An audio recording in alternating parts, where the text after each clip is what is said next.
Dhaka city corporation নির্বাচনে NCP মনোনীত প্রার্থী আসিফ মাহমুদ, অন্যদিকে জামাত শিবির মনোনীত প্রার্থী সাদিক কায়েম।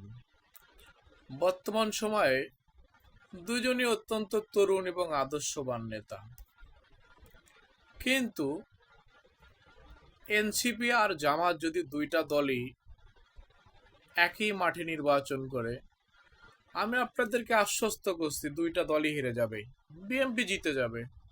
বর্তমান মাঠটা বিএনপির ফেভার, বিএনপি। এই বিএনপিকে মোকাবেলা যদি করতে হয়, আপনাদেরকে একজন প্রার্থীকে বসাতে হবে। সেক্ষেত্রে আপনারা কাকে বসাবেন? অবশ্যই আসিফ মাহমুদকে বসাবেন। কেন বসাবেন?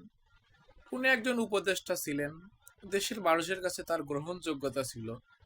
উনি কিন্তু তার সেই গ্রহণযোগ্যতা, আস্থার জায়গাটা হেরেছেন।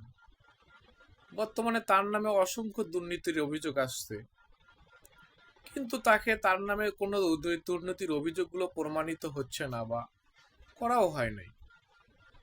তিনি প্রত্যেকটা জায়গায় সুশৃঙ্খল এবং সুন্দরভাবে সাবলীলভাবে জবাব দিচ্ছেন, কিন্তু তার এই জবাবদিহিতা জনসম্মুখে যথেষ্ট নয়। সেক্ষেত্রে একজন জামাত এবং 11 দলীয় ঐক্যজোট থেকে ক্লিন ইমেজের নেতা লাগবে, এবং যাকে তরুণ প্রজন্ম চেনে। আর সিটি কর্পোরেশনের বেশিরভাগ নাগরিকই যেহেতু শিক্ষিত এলিট শ্রেণীর, সেক্ষেত্রে যদি সাদিক কায়েমকে সিটি কর্পোরেশনের প্রার্থী করা হয় 11 দলীয় ঐক্যজোট থেকে, আমার বিশ্বাস সেক্ষেত্রে জামাত শিবির, এনসিপি 51% এগিয়ে থাকবে মেয়র হওয়ার ক্ষেত্রে।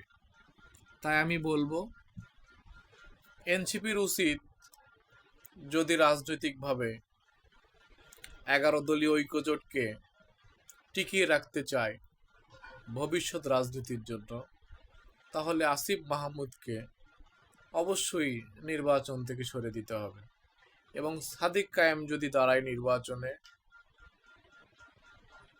জয়ের সম্ভাবনাটা অনেক বেশি।